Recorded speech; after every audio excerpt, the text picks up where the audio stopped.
sitting in all day, escape for a while, so they got you say. Hindi na narasagan si baki, mawarimi matapos na mo, so they will eat. Life goes on, living on my way, everything's gonna be okay, don't ask me why. Pam, pam, pam, pam, pam, pam, pam.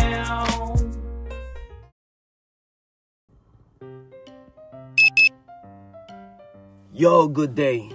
Ohayo gozaimasu. So, ayun. Pang 6 days ngayon, no? 6 days. So, well, biyahe na muna tayo. So, ayan. Ingat po sa ating biyahe. Let's go. Set na muna natin ang ating pupuntahan. Ayan. Pero medyo kabisado ko na yung daan. Papunta pa uwi. So anyway, update nga pala sa nangyayari sa atin mga kagudes. Ay, hindi ko pa pala na-setting. Kaya palang ingay ni Nabi eh.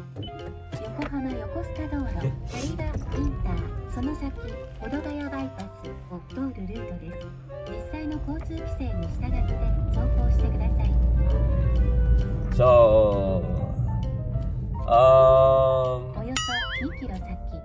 ikaw na magsalita. Ikaw na magsalita. Sige na, ikaw na. Ayoko na magsalita. So, ka-6 na araw. So, ang utang natin, no? Well, nandito pa naman. Pero, sabog na. Pagka natanggal na yung fuse.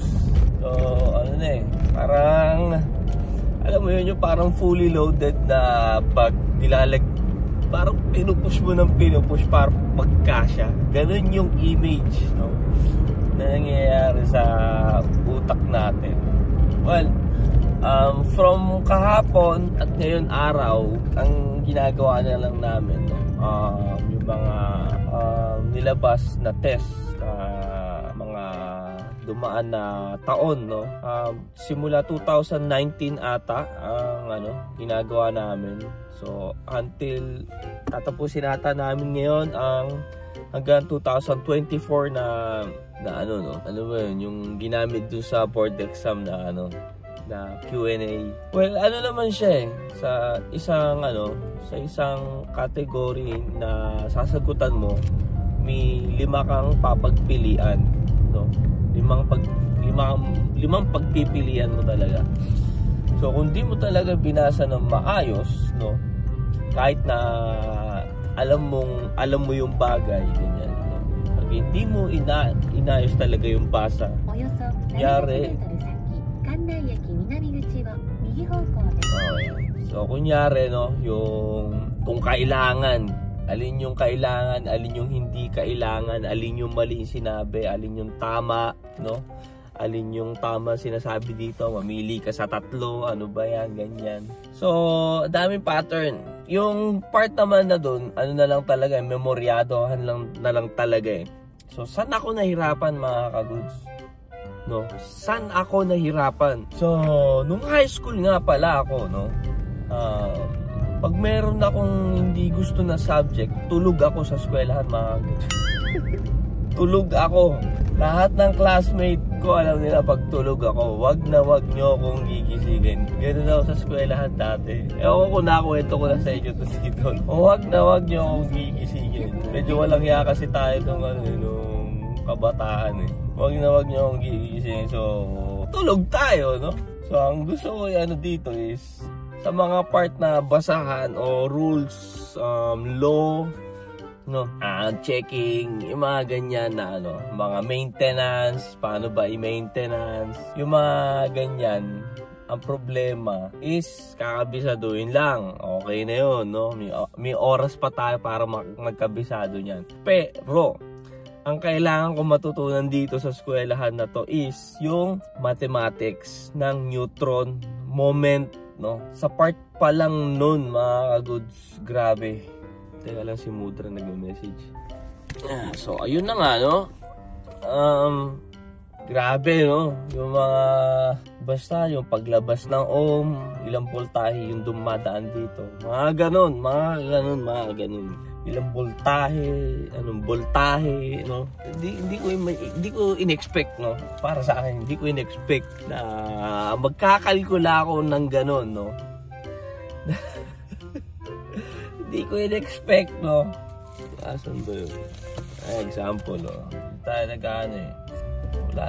Natutuwa lang kasi ako dahil hindi ko in-expect. Ayan yung mga kalkulasyon na inaano natin. Well, ano na lang naman, more on times and equal lang naman. Yan. Mga times and equal lang naman, no? Ano naman problema sa atin sa times at equal dahil alam naman natin yun. Ang problema, hindi natin alam kung paano yung pattern. Yung pattern yung kinakabisado natin ngayon, no? Kung ano, kahapon meron ako nakita magandang pattern at hindi ko makakalimutan na pattern, no? Paglabas ng ohm ng voltahe. So, ang problema naman natin ngayon sa neutron, no? Hindi ko makabisado dahil may iba't ibang pattern. Pero pag makakuha ko lang yung pattern na yun, no? Wala na, sa atin na to. Kakayanin natin to dahil nag-test tayo kagabi, ay nag-test tayo kahapon, no? Nag-test tayo which is ang kulit din eh. So kaalaman muna sa crane ang ilan na natin, sa kaalamanan muna sa crane, then after nun electric, then low, then neutron, no? Yung dito nakalimutan ko na halos. Yung problema yung sa una na mga ginawa natin, yun yung nakalimutan ko na. Pero dito naman sa mga pagkalkulasyon is maganda yung score natin. Halos na perfect natin. Mga goods, na perfect natin. Pero may isang pagkakamali, no? Na perfect ko, alam ko na yung pinakahuli. Ang problema na nangyari sa pinakahuli is alam ko na ang mali is yung number 1, no? Sa dahil kadahilanan, yung problema ng mali is may number 5, no? Nailagay ko yung mali sa number 5, no? Which is yung number 1 dapat ang piliin ko, no? Yung mga ganun mistakes, no? At least buti nagano ako eh. Buti ka mo nagano ako dun na gets ko na ay hindi ako pwede talagang kailangan kong basahin ng maayos, kailangan kong tignan ng maayos dahil sayang, di ba? Imbis na alam mo yun, no? Ilang points din yun, 2 or 3 points din yung mawala sa'yo, mga di ba? So ayun yung pinaka ginagawa kong motto sa life ko na eto, tandaan nyo to mga goods.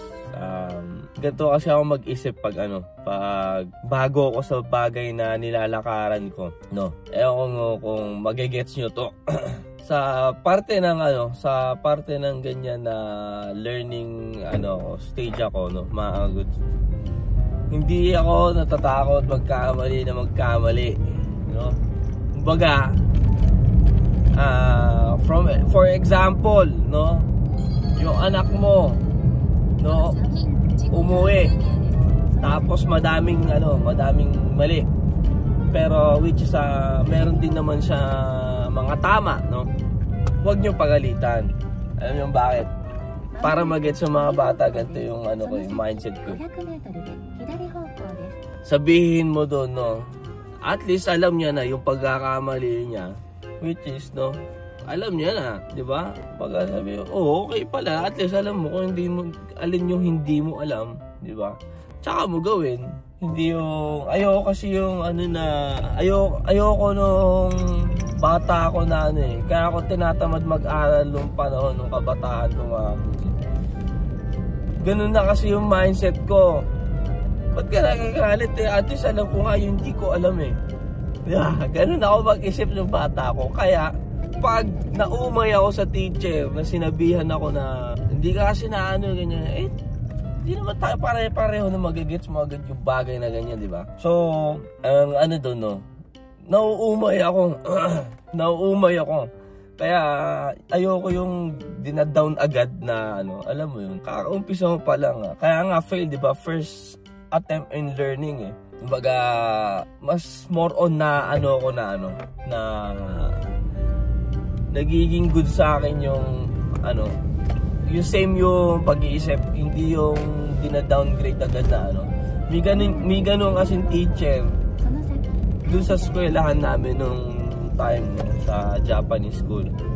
So, okay naman tayo doon sa ginagawa natin na So, doon naman tayo sa sa driving naman. Mga walang problema. Nagulat sa akin yung nagturo sa akin. Even na yung kasama ko nung 3 days na nagturo sa akin, naggaling pa doon sa opisina, nakita niya. Pumunta pa, pumapalakpak doon sa baba, makakagod siya pa. Pumapalakpak. Alam niyo kung bakit? Wala lang. Hindi, joke lang. Nakita niya mapalakpak. Nakita niya siguro, ang bilis ko kasi mga kagods. Which is mamaya kung bibidyoan natin. Which is sasakay ka sa crane. So may dala kang mga 15 meter na rope yung crane na gamit. So nakalambitin yung 500 kilo na drum, which is tataas mo ng 2 meter. Mataas talaga 2 meter. Papataasin mo. Bubuhatin mo ng gano'ng kataas. Tapos iikot ka sa course. Meron kayong course. May taas babayan, may pa-curving, may pa-slant, may diretso, lahat ng ng takbo ng crane mo. So, magaling yung nagturo sa atin. Yun yung pumapalakpak sa baba. Magaling siya magturo dahil okay ka na dito, dito naman yung mo. Yun ganun yung gusto kong yung pagtuturo. Alam mo na to kumbaga nasa sayo na yun. Depende na sayo yun, di ba? Depende na sayo yun kung hindi mo pa rin mag-gets, di ba? Pero ako kasi natutuwa ako sa ganung pagtuturo. Dahil nag-gets ko okay na pala yung ginawa ko dito. Which is dito na lang yung kulang ko. Kumbaga next step mo yung sarili mo. Kaya wala na, di ba? Pa-practicing ko na lang doon para bumilis ako. Kahapon 2 oras tayo sumakay alas 10 at alas 3. Pero nung alas 10 pa lang, mga kagods, sa buong history dito sa kumukuha dito, sa ngayon sa buong kumuha dito ng lisensya dito, sa 1 oras, mga kagods, ang maximum na practice, iikot ka kasi, practice na pag-iikot doon sa course, ang maximum is 6 laps. 6 na ikot, pero tayo nagulat sila, naka 12 tayo, mga goods, naka 12 tayo, di ba? Isipin nyo yun, dinoble ko yung mga pinaggagawa nila dyan na pagka-training, which is na-doble ko, 12 yung ginawa ko. Nagulat, si Anzai Sensei gumaganon sa baba, tawa ako na tawa, kasi kahapon iba na yung nagche-check sa atin, wala siya. Sabi ko, bakit wala si Sensei kahapon, asan kaya yun? Tinanong ko pa nga doon sa yung magbabantay sa amin, tinanong ko pa, asan si Sensei kahapon? Yung pala dumating, mapalakpak. Tapos ang katuwaan pa kahapon is ito meron naman. Sa isang ikot kasi, ang kailangan mo is 3 minutes 30 seconds. So, iilan pa lang daw ang tumungtong, ang tumungtong sa ikot na yon nang nakaikot ng 3 minutes, kasama hanggang 3 minutes 59 seconds, before 4 minutes, So, iilan pa lang daw. Yun naman meron nakakagawa. Di na ako na-surprise doon. Dahil doon pa lang sa pag-ikot, alam ko ako na yung pinakamabilis Sabi ko, ba't parang ang bagal nila ako? Dahil 5 crane yung katabi ko 5. Nakikita ko. Kahit nagmamaneho ko, tumitingin ako, tinitignan ko yung oras ko, ganyan, Kumbaga, alam nyo, para sanay na ako. So, ganun kasi yung nangyayari. So, tinimer tayo. Ito, alas 3. Pag-akyat ko, check ka muna. Pagka-akyat ko, makyat tayo. Hagdanan yun Aakyat ka, syempre. Hagdanan Pagka-akyat mo, bubuksan mo. Bubuksan mo yung operating room. Aba, the aircon, di ba? Sarap. Hindi, joke lang. So, pagkasakay ko after ng check mo kasi lahat yung voltahe, lahat, check mo ulit. Bago ka sumakay, para, din, syempre, eskwelahan yun eh. The proper way ang tinuturo nila. So, ito na. Pagkasakay ko, sabi agad nung nasa baba, hindi si Anjay Sensei kamukha kasi ni Anjay Sensei yung una nagturo sa akin eh. So hindi yun nagradyo. Etong huling 2 araw at 3 araw kasi, kumbaga nasa baba na yung professor, nasa baba na yung teacher. Tapos mag-isa ka na lang sa taas 3 araw. Doon siya sa baba, sabi niya. Oy! Ay! Ikot ka muna 2 beses. Warm up ka muna, sabi niya gano'n. After dun, mag-buzzer ka. I-check natin yung time mo. Sabi nga gano'n. Sabi ko, di pa bukas pa yun, kako? Binuksan ko yung pita. Hindi pa bukas pa yun? Sabi niya, hindi. Nakikurious ako kung ilang beses ka ilang minuto ka umiikot sa isang ikot. Sabi niya gano'n. Okay, nagets ko. Okay. Eto na. Isang ikot pa lang, mga goods. 3 minutes 50 seconds. Isang ikot, 3 minutes 50 seconds. Sabi ko, doon lang ako nagbagal ka ako eh. Bakit doon lang ganun? Kumbaga, kinalkula ko na hanggang nag-iikot ako. Minsan kasi hindi pa naman talaga totally sanay tayo. Talagang bawal kasi yung dala-dala namin na drum, gumanon-ganon. Kaya dapat naka-steady lang palagi yan. So minsan kahit gumagano ng konti, okay lang yung kasi may hangin. So iniikot natin 3 minutes 50 seconds. Nakangiti, aloko. Nando din ako, sabi ko, okay, tama nga yung kalkulasyon ko, mga before 4 minutes ka ako, dinaano ko sa oras ko. So, ayun na, sabi niya, okay, sabi niya gano'n. Sige, go ka lang, ayun. Every pangalawang ikot mo, kakalkulahin kita, sabi niya gano'n. Tinatesting ko na mabilisan eh. Ayun na nga. Diba? Una, 3 minutes 50 seconds. Ngayon, naging 3 minutes 40 seconds hanggang umabot ng 3 minutes 35 something eh. Hindi pa 3 minutes 30 eh. Hindi pa eh. Dahil may pinapractice ako na para yung para hindi na gumanon eh.